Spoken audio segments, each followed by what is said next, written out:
Audio check, 1, 2, 1, 2, 3. 1 hen, 2 ducks, 3 squawking geese. Got it? Hello, hello. Test, test, test. 1, 2, 3, 4, 5. 1, 2, 1, 2. Testing, 1, 2. Mic level. Mic level, you should hear it. No? Well, 1, 2, 1, 2, 3, 4, 5. 5, 4, 3, 2, 1.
Is it clean now? Is it cleaner for y'all too? All right, perfect. Thank you. Thank you.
Good afternoon.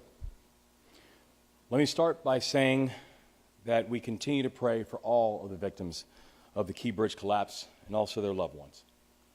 My family and I had a chance to visit our home church yesterday in East Baltimore, and we asked the congregation to say a special prayer for these families. So I want them to know that our prayers and support will never stop. Nuestros oraciones y nuestro apoyo para ustedes no se detendrán.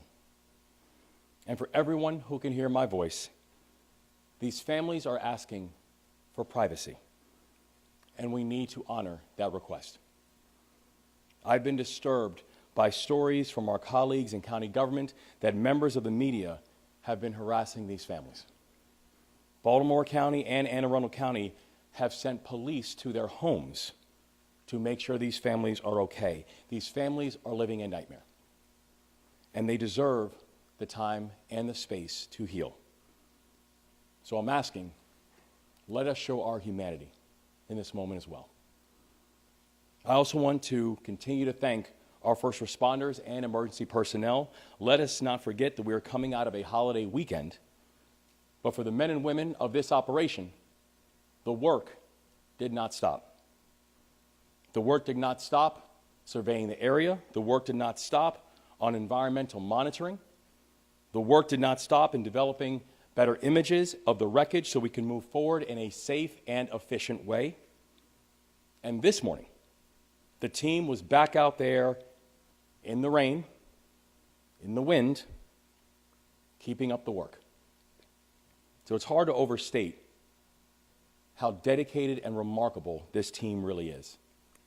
From unified command to the leaders at local and state and our federal levels and our federal delegation, to our partners in the private sector, to our partners in the philanthropic sector, to each and every one of you, I say thank you. Now, today, I will provide updates on the 4 directives that I've issued to this team. And as a reminder, the first, we need to recover the 4 remaining victims and give closure to these families. The second, we need to clear the channel and open the vessel to traffic for the port. The third, we need to take care of all of our people who have been affected by this crisis. And the fourth, we need to and we will rebuild the Key Bridge.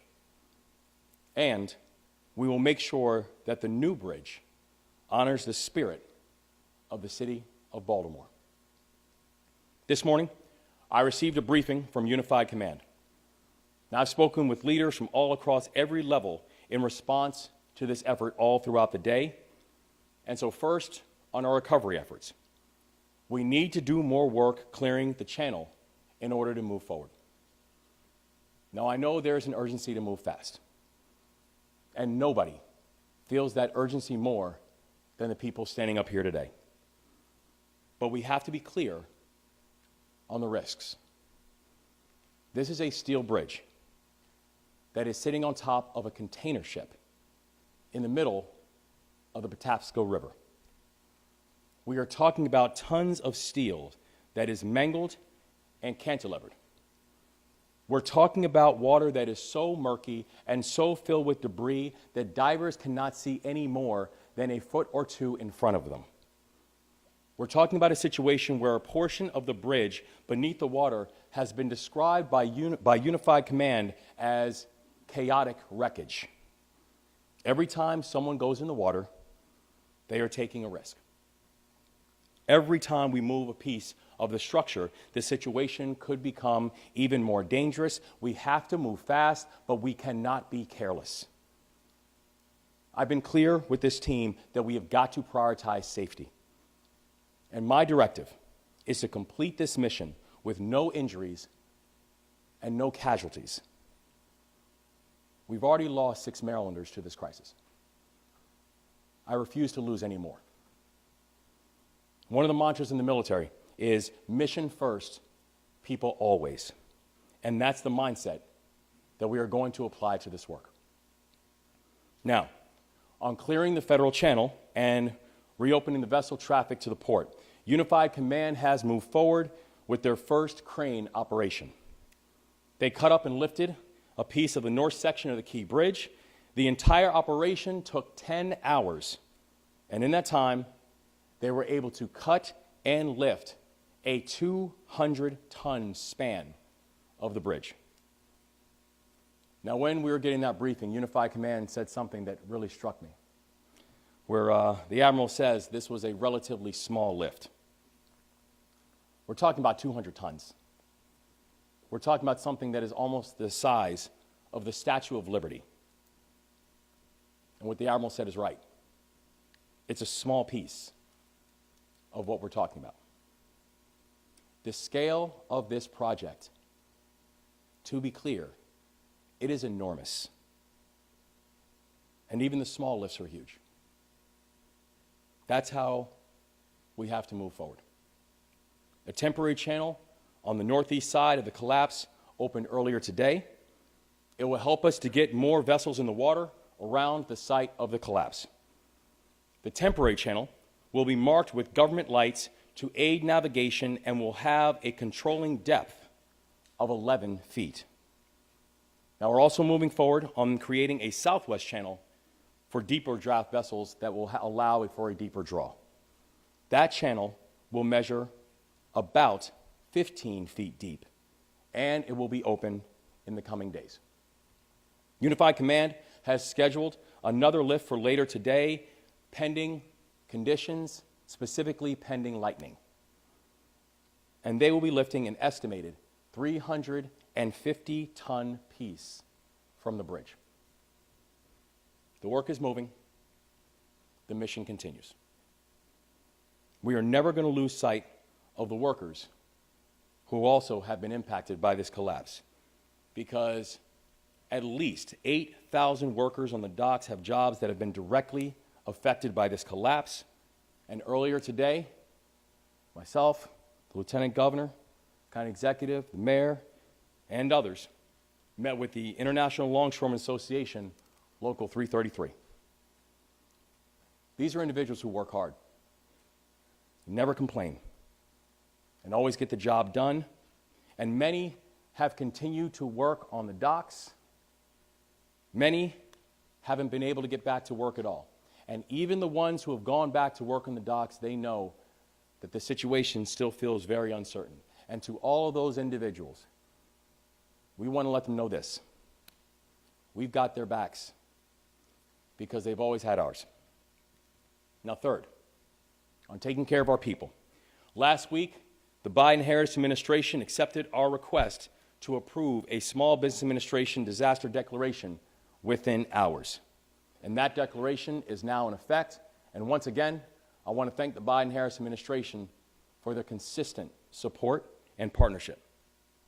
Because of this declaration, small businesses affected by the disaster can now apply for disaster loan assistance from the federal government. As we mentioned before, these are low-interest loans of up to $2 million. These loans will help small businesses get the cash they need to pay their bills and to keep their people employed. Since Saturday morning, the Small Business Administration has received 57 applications for the economic injury disaster loans from Maryland. And the Small Business Administration has also worked with us over the last 48 hours to stand up the Business Resource Center, and it opened to the public this afternoon. Our team includes experts from across the state and across the country, and we have team leads who live in Puerto Rico, Long Island, and Atlanta. These individuals are doing tremendous work. And right now, they're Marylanders. If you need help to apply for disaster loan assistance, we are here to help. If you need help to apply for unemployment insurance, we are here to help. If you need to learn more about resources being offered to workers and businesses right now, we are here to help. And the first location is at 1501 South Clinton Street, Baltimore, Maryland, 21224. I'll say that address again, 1501 South Clinton Street, Baltimore, Maryland, 21224. Their hours are Monday through Friday, 8 a.m. through 6 p.m., and on Saturdays from 10 a.m. to 2 p.m. And that site includes representatives from the Small Business Administration, from the Maryland Department of Labor, from the Maryland Insurance Administration, from Baltimore City, and thank you, Mr. Mayor, and from Anne Arundel County. If you need help, please show up. Walk in, and we will try to get you the support that you need and merit. We will soon be opening up a second location in Baltimore County. Thank you, County Executive. And I've deputized Lieutenant Governor Runa Miller to lead our efforts on economic and financial recovery. She has been a full partner every step of the way, and I'm grateful for her. I've also ordered the formation of the Intergovernmental Economic Response Team. This team will bring together state and local and federal agencies to coordinate our response to the economic and financial crisis resulting from this collapse. And fourth, on rebuilding. We cannot rebuild the bridge until we clear the wreckage. But I'm telling you, we are going to get this done. We will clear the channel. We will move the dolly. We will rebuild the Francis Scott Key Bridge. What we're seeing right now is Marylanders are rallying. Marylanders are taking care of each other. Marylanders, each and every one of you, you are proving what it means to be Maryland tough and Baltimore strong. And today, we're joined by members of the Maryland Transportation Authority Police Dispatch Team, because in the middle of the chaos, they stepped up to manage the chaos. They provided a calm voice for the officers in the field who were facing an unthinkable challenge. They conducted their work with professionalism and speed and coordination. And it's not lost to me that this is what they do every single day. We are so grateful to each and every one of you and to all your colleagues. And finally, I want to encourage people to follow the work. You can now visit keybridgeresponse2024.com to receive daily updates on our progress and to keep informed. So in a moment, I'm going to hand it over to Admiral Gilreath, who's representing Unified Command, but we're also joined by the following speakers: Superintendent of the Maryland Department of State Police, Colonel Roland Butler; Secretary of the Maryland Department of Transportation, Paul Wiedefeld; Lieutenant Colonel Corey McKenzie from the Maryland Transportation Authority Police; Congressman Kwesi Mfume; Mayor Baltimore City Brandon Scott; and Baltimore County Executive Johnny Olszewski. And I want to thank all of our additional partners for being here today. And now, we'll hand it over to Admiral Gilreath, representing Unified Command. Thank you, Governor. Good afternoon. I'm Rear Admiral Shannon Gilreath. I'd like to give you some updates from the Unified Command. Our number one priority remains reopening the Deep Draft Channel into the Port of Baltimore. Number two, we're going to remove the ship. And number three, we are going to remove the debris from the rest of the waterway. So an update on the number one priority. We continue to dive on that portion of the bridge that is within the Deep Draft Channel. And what we're finding is it is more complicated than we had hoped for initially. As the governor described, and as you heard the state police describe earlier last week, the conditions on the diving, it is very complicated down below. These are still girders, unlike the still girders that you can see that are above the waterline still, which have significant damage. Below the waterline, along the bottom, is very challenging because these girders are essentially tangled together, intertwined, making it very difficult to figure out where you need to eventually cut so that we can make that into more manageable sizes to lift them from the waterway. So we're continuing to dive on that. We've got advanced sonar capability out there helping us map that, but it's turning out to be more challenging than we originally thought it might be, just in trying to determine how they are tangled, and how we're going to eventually cut through them. But we're continuing to work on that, and we've got great engineers helping us and very brave, great divers doing that. But as we've said from the beginning, we have to do this safely. And you heard the governor say that as well today. We have to do this safely. We do not want to injure a single other person in this. And so we're going to move as rapidly as possible, but we're going to continue to do it safely so that we don't take any unnecessary risk there with someone's life or getting them injured. So I really want to thank the divers, and I really particularly want to thank today the Army Corps of Engineers and the U.S. Navy Supervisor Salvage, who are over here to my right, for their work and the work of their contractors that are doing that diving and mapping of that bottom floor there. We're making progress still on removing the ship, and so we've got more cranes coming to help us with that going forward. We're continuing to dive on the ship as well to come up with the exact right plans on how we're ultimately going to remove that. Now, we've made some real progress on the third thing I talked about, and that is removing the debris from the rest of the waterway. And so along those lines, the governor mentioned we conducted our first lift on Saturday of about 200 tons of steel, which was a tremendous mark of accomplishment, but there's more to follow. And we're working on a 350-ton lift today, and once that is cut and lifted and put onto the barge, we're going to bring those initial pieces of the bridge back here to Sparrows Point and offload them. And that will happen later this week. We also have been working on developing alternate channels to get traffic in and out of the Port of Baltimore. And so I'm proud to announce that we do in fact have an 11-foot channel now just to the north under the first northern part of the bridge that's still standing to be able to transit through there. And we have 2 transits scheduled this evening for some barges and tugs to come out and get out of the Port of Baltimore so they can bring stuff in the future. So that is a real progress and another stepping stone. But these are stepping stones towards finishing a marathon. We're not there yet. We are making those steps and strides, and we're going to get there. But it's going to take us some time, and we're going to do it safely, but we're going to do it as soon as possible. So finally, the governor also mentioned our website, the keybridgeresponse2024.com.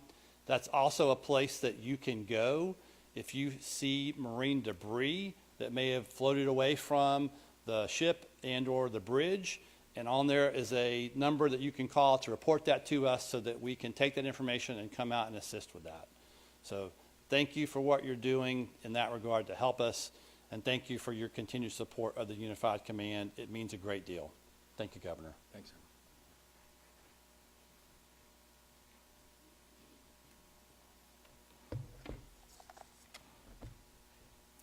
Good afternoon. I'm Colonel Butler of the Maryland State Police.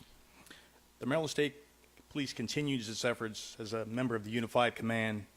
As Governor Moore mentioned earlier, the brave members of our underwater rescue teams remain on standby. They will resume their recovery efforts once the Unified Command has been notified that it's safe for them to resume diving operations. Our ultimate goal remains to provide closure to all the families who have lost a loved one in this tragic incident. Again, we are reminding the public that the Federal Aviation Administration has implemented a temporary flight restriction following this bridge collapse. This extends for 3 nautical miles from the center of the bridge and from the surface of the water up 1,500 feet. We want to emphasize the importance of refraining from firing drones in this area. Doing so poses a significant risk to the efforts to remove debris from the water. I urge everyone to exercise responsibility and respect for the airspace restrictions around the Francis Scott Key Bridge collapse site. Please refrain from operating drones in this vicinity and allow emergency personnel to carry out their duties safely and effectively. Law enforcement in the area is actively monitoring the area for illegal drone use. Law enforcement have responded to multiple drone incursions over the past few days. There is a zero-tolerance policy regarding any drone use anywhere within the no-drone zone established by the FAA. In addition, we know this tragedy has far-reaching implications that will affect the daily lives of Marylanders for the foreseeable future.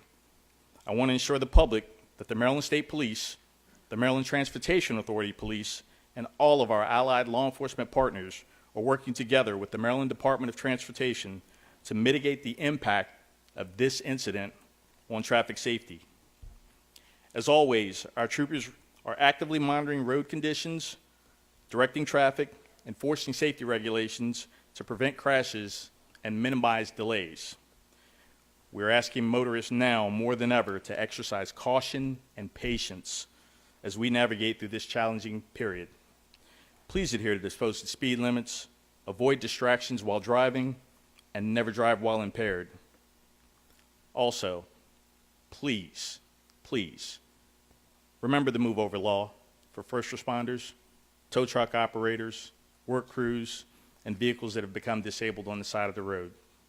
We understand this situation is going to cause inconvenience for some time, which is why it's paramount that people operate their vehicles with care and caution. Thank you.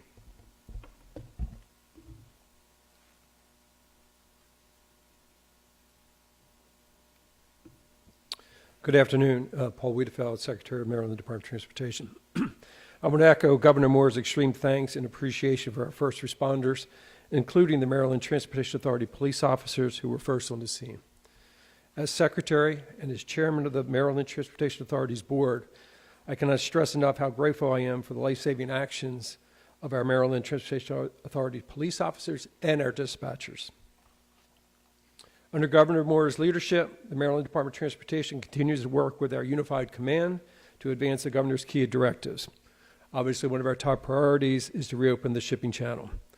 Tomorrow marks 1 week since the collapse, and the unified command has already removed several pieces of debris and is working to remove the second largest piece later today. These are significant steps forward. And just so you know, the rain does not impact the team's work. Obviously, lightning and strong winds would.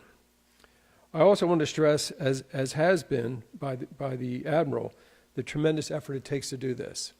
It's basically plan the work, engineer the work, implement the work, and then go back and do that all over again, as anything may have shifted during this very dangerous operation. Turning to the Port of Baltimore and its operations, it continues to be open, and obviously in much limited fashion, but is open.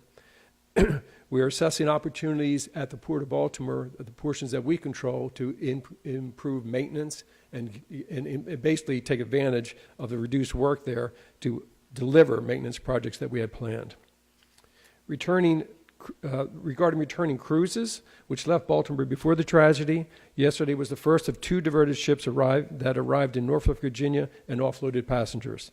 About 60 buses transported approximately 2,500 Carnival Cruise passengers back to the Maryland Cruise Terminal, where some left their vehicles. Everything ran very smoothly, thankfully. The same thing will happen with the 2,500 Royal Caribbean passengers who are scheduled to return from Norfolk Thursday. Turning to traffic coordination, another primary focus of the department. Tomorrow we expect heavy traffic in the Baltimore region during the morning and evening rush hours as students head back to class and commuters return to their routines. Wet weather is also expected through Wednesday, which will impact commuting times. I strongly recommend everyone to prepare for extra travel time. The department continues to evaluate shifting travel patterns so that we can make necessary adjustments as well. For example, the State Highway Administration has adjusted traffic signals on Maryland 2, Ritchie Highway, and Maryland 157, the Peninsula Expressway, to help alleviate traffic congestion, particularly local traffic congestion. Trucks carrying hazmat materials can no longer travel through the tunnels and must use I-695 West. So again, we're monitoring that very closely as well. And it's also important to keep in mind, we have a tremendous transit system in the Baltimore region. We have a bus system, local system, commuter bus system, light rail, metro subway, and MARC trains. So they are another option for commuters.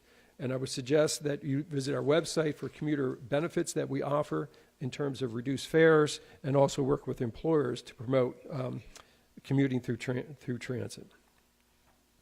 In terms of rebuilding the bridge, we continue to work with our federal partners in basically coming up with the innovative design that the governor mentioned, the engineering and the building methods, and we continue to work on that as well so that we can deliver this bridge as quickly and safely as possible. In closing, we work and honor the victims of this tragedy and their families. Please join us in honoring them by making safe choices on the road, as was just outlined by the superintendent. So with that, I'll turn it over to Lieutenant Colonel McKenzie from the Maryland Transportation Authority Police.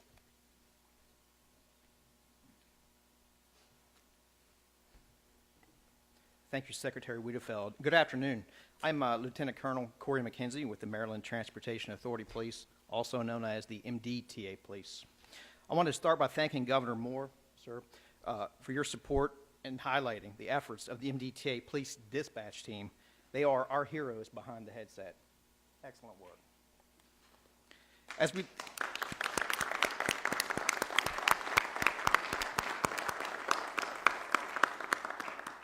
Certainly, as we learned more about the response last Tuesday morning by our officers, our dispatchers, and other first responders, I cannot be more proud of their efforts.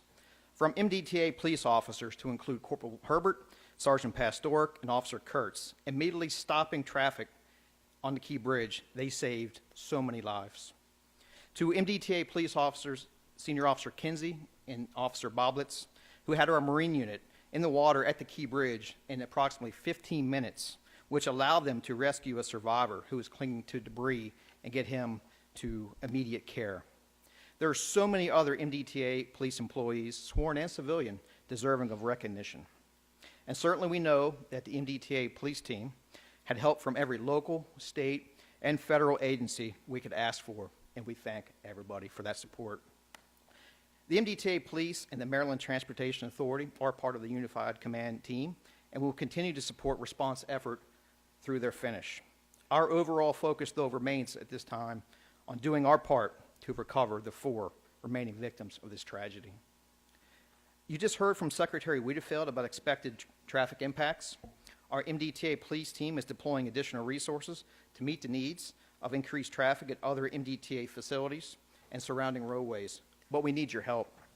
Trucks carrying hazmats and also oversized vehicles. There's various restrictions in both the Fort McHenry and Baltimore Harbor tunnels. Please be cognizant of those restrictions. Our commercial vehicle safety unit will have increased presence to enforce these restrictions.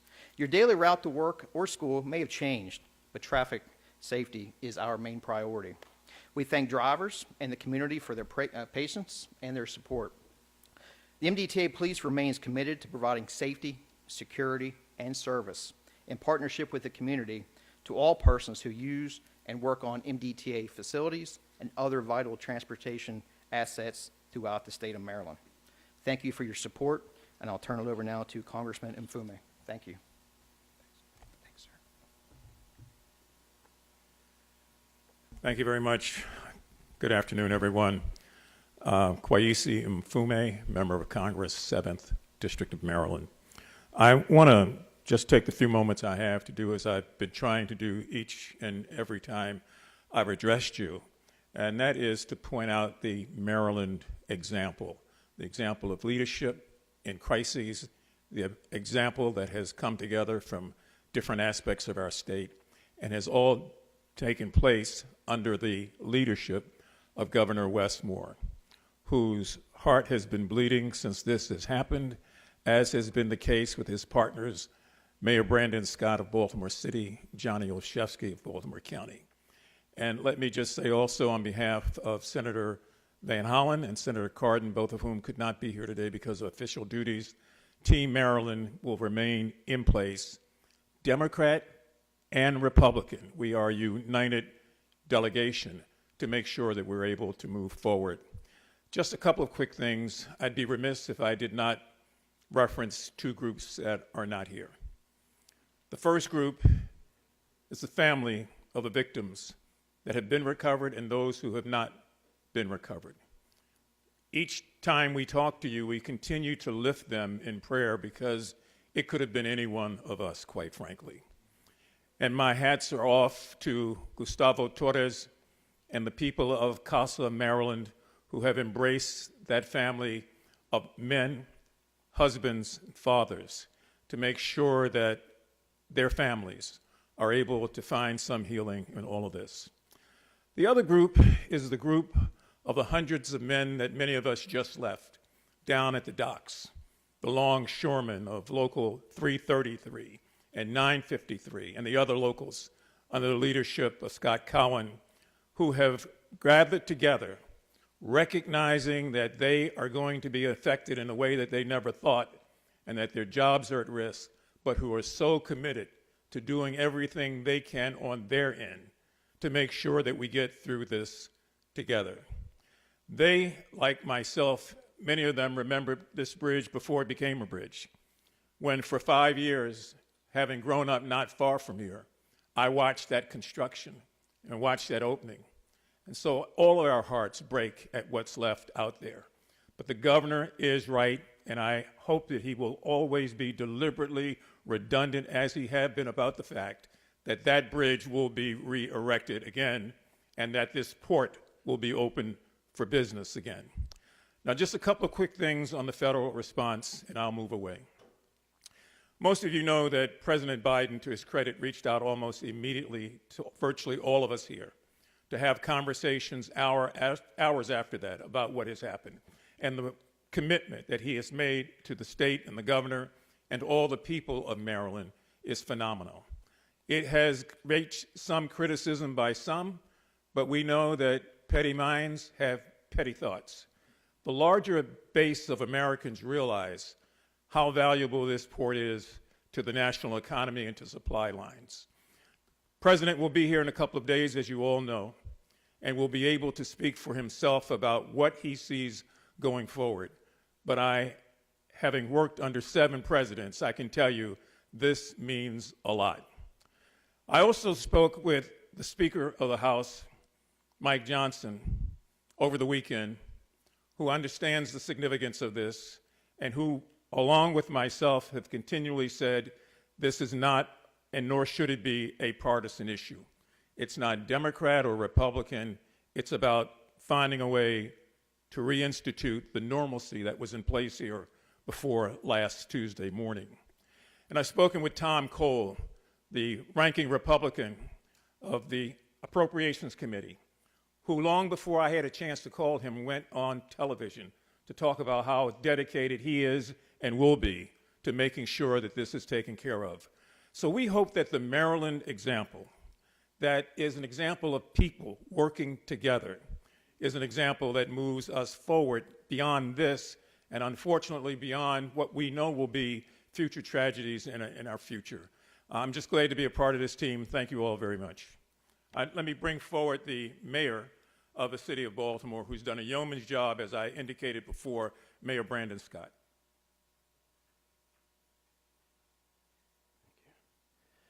Good afternoon, everyone. Let me first start off by saying again that our hearts, thoughts, and prayers are with the families of those who we lost. And I want to drive home a point that my governor made earlier. Please give these families the space and time and everything they need to heal. They don't just need it, they deserve it. We should treat them just as we would want someone to treat our family if we were going through this situation. Today, as you know, we had the opportunity to talk to our workers at the port. Hard-working men and women whose work makes so many ports of each and every one of our lives more convenient and easier. These are great people from great Baltimore families who have a history of delivering for us. I feel a special responsibility to them and their families because it was that port that brought my family to Baltimore and provided the opportunities for me. And I know that there are so many others. We have to, and they heard it from us today, and they will hear it from us every single day, that even though, despite the situation in hand, they are in great spirits, but they are also understanding the magnitude of the situation. But they know we will be with them every day, every second, every hour to make sure that we support them in every way humanly possible as we work together through this tragedy. They will not be left out. No human will be left out. We will think about the complete human toll from those families that lost individuals to these workers, that over 8,000 who depend on this port. Every single first responder, we will be with them each and every day as we all collectively heal through this tragedy. And lastly, I want to say a big thank you to the Unified Command, Army Corps of Engineers, Navy Soup Sal, for their work that's already underway on clearing debris. But saying again that this will not be a quick task. You heard from the Admiral, and the most important thing that each and every one of us can understand is that we will do it quickly, but the right and safe way every single day until we get this channel back open. Baltimore will recover. It will be long. It will be likely a very hard road, but we here in Baltimore are built with grit. Baltimore Old Bay flavored grit, and we're going to show the world what that truly means. Thank you, and I'll turn it over to County Executive Shesky.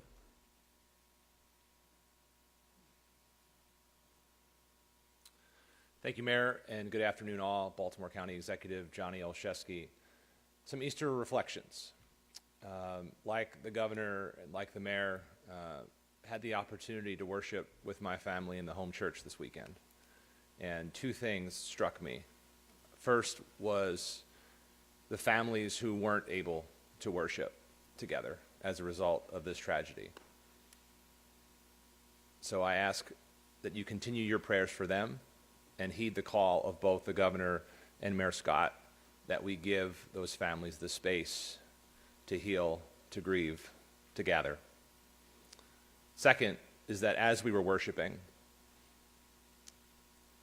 as the governor indicated, the heroes, our first responders, Unified Command, were and still are working around the clock for our benefit. So we thank them for their incredible service. We had the chance to meet with our port workers today, and in a reminder of just how interconnected we are, just of the many conversations we had, one was with a former high school classmate, one was with a cousin. So we all feel this in very real and personal ways, and our resolve and commitment to supporting them is determined and focused and unwavering. Closer to home, in Baltimore County, as the governor said, we have soft opened our Dundalk location. We thank the Small Business Administration for providing resources to the Dundalk location, as well as unemployment support. We will make sure that this facility remains open as long as is needed for our families. Lastly, we continue to work with, and we thank the governor, his legislative team, Speaker of the House, Adrian Jones, Senate President Bill Ferguson, and our respective delegations to provide the governor all the support he needs following the conclusion of session to support us. Closer to home, Mayor Scott and I continue to coordinate on what our local response should be, and we'll be working with members of my council, including Councilman Julian Jones, who is here with us today, Chair of the Council Izzy Patoka, and local Councilman Todd Crandall, to ensure that we provide whatever local resources are necessary. It's what we do in local government. City, county, it's all Baltimore, but it's what we do in local government. We fill the gaps, and we'll be here for you. Fortunately, we are a year-round legislature, so we can take whatever action is necessary in the days and weeks ahead. Again, Governor, I'm going to thank you for your leadership, everyone at Unified Command, our first responders, and my partners in government. Thank you.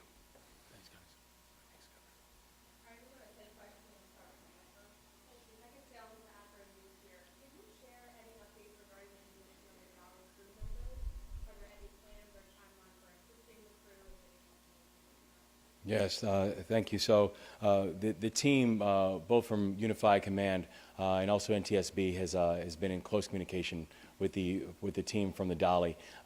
Fortunately, the part of the ship that was most deeply impacted by the wreckage is not the part of the ship where either their living quarters or the kitchen and the cooking conditions are in, nor the fuel. So they're still able to move and maneuver in that area. The team has been in close touch and contact with them, and will continue to be so going forward.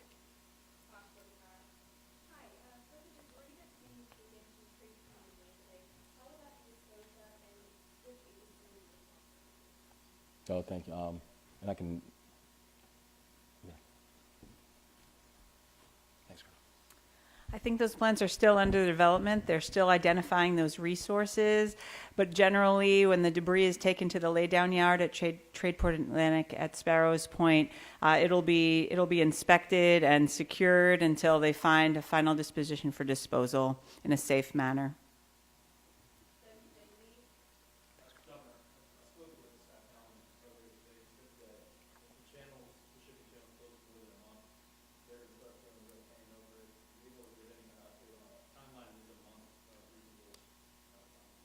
And we know we are going to get that shipping channel opened as quickly and as safely as possible. It is one of the core priorities that we have of being able to open up the channel, get commercial commerce going, and even I think as Admiral Gilreath mentioned earlier, today was an important milestone in the process of beginning to pull the wreckage out, beginning to open up channels. We know we still have more work to do. We know we still have more work to do to get the channels open, particularly the channels that can take that will take the larger ships and require the deeper draw. But we are going to move as quickly and as safely as the conditions continue to operate. Governor, what does it look like now that you've had a chance to sort of assess the ship situation, getting it out of there? What's the process there in moving it out of the channel, and how much work is that going to take given what's on the ship and the wreckage that's inside? It's a tremendous amount of work. This is a remarkably complicated operation because of all the facets and the assets that have to be involved in it. We currently have 50 assets that are in the water. We currently have over 370 individuals that are working on the project. But we know that in order to be able to move the dolly, we have to be able to open up the channel, begin the process of removing the wreckage and the debris, and to remove the dolly, it must also mean we've got to get the key bridge off of the dolly. And we're talking 3,000 to 4,000 tons of steel, metal that's sitting on top of the ship. So it's a remarkably complicated operation. It's the reason that we are so unbelievably grateful to this outstanding team and all these leaders that are here and the people who are putting this work in 24/7, because this is a 24/7 operation. But we are going to get the dolly out, but you cannot overstate the complexity of this operation. Can the ship move? Is there power to the ship? How's that going to work? There's still currently power to the ship, but power to the ship is just one variable when it comes to movement of it. If you look at the ability to move the dolly out, there are still more unknowns than knowns. And there's still a tremendous amount of variables as we're continuing to move the individual debris out that can even just clear the channel and clear the pathway. So there are still things that we just do not yet know about how that's going to translate into timeline. Have you gotten more information in the past week? Have you got a better idea of what happened on that ship? Well, there's a continued investigation going on with NTSB, and the investigation is still in the relative early phases of that investigation. So we will find out what happened. The thing that I know is that I want this process to be done quickly. We need to make sure that people who need to be held accountable are held accountable.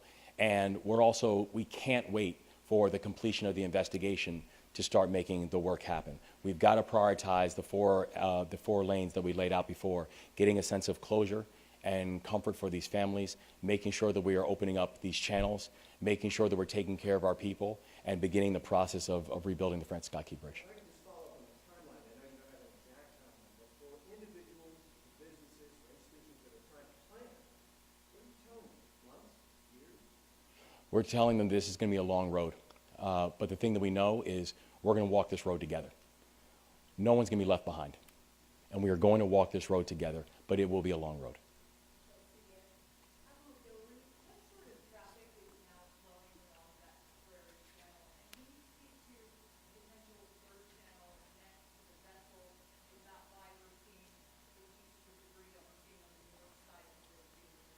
So we've been working on 3 alternate channels.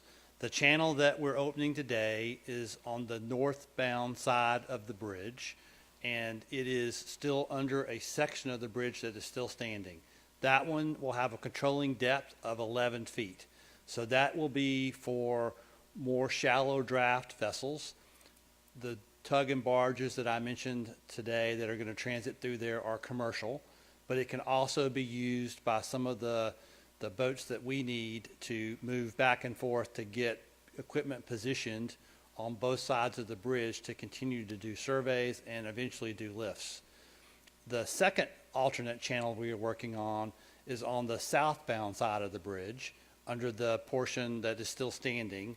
And that particular channel we think will be around 15 to 16 feet in depth, which will allow us to move slightly larger vessels and barges through there.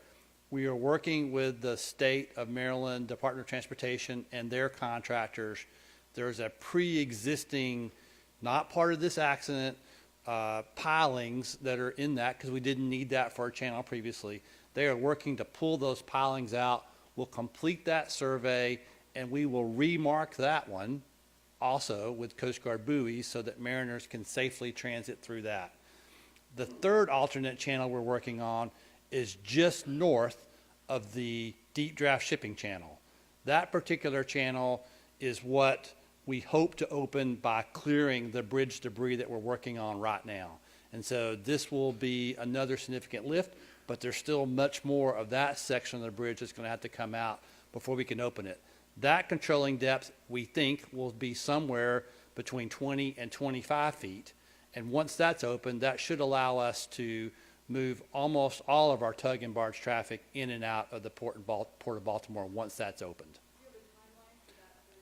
I don't have a timeline other than we're going to do it as fast as we possibly can, and we're going to do it safely. These girders that we're cutting in that section are 3-foot girders.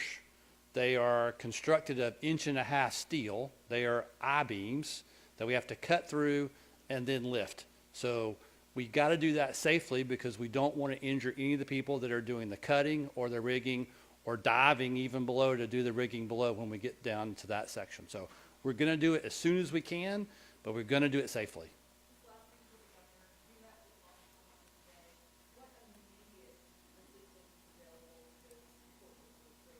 No, we're working in coordination with both members of the General Assembly, with our local elected officials, as well as our fantastic federal delegation, and letting them know that the reality of some of them having not just been at work, but working around the clock, and many of them not having work at all.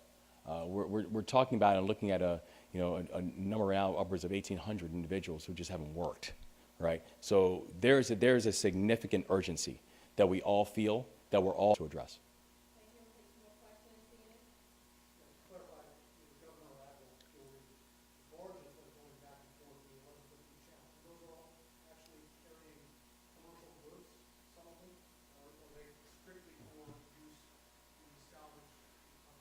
The ones that are transiting tonight are commercial barges. I'm not sure whether they have goods on them or not, or they're going to transit somewhere else and then load goods, but they are commercial barges and tugs. They are not part of the response. They were traffic that was trapped inside the Port of Baltimore after the bridge collapsed. Is there any update on the 56 containers containing hazmat, some which are breached? We currently have 3,000 feet of boom that still continues to surround the ships. And from the collections from the boom that we've received and the analysis that has then taken place, what we have seen of the 4,000 containers, 56 had some form of hazmat. And again, I want to remind people when we're talking about hazmat, we're talking about things like perfumes and ion batteries. And what we have is that it is not posing a risk to the public. But we currently have over 3,000 feet of boom that's surrounding the ship.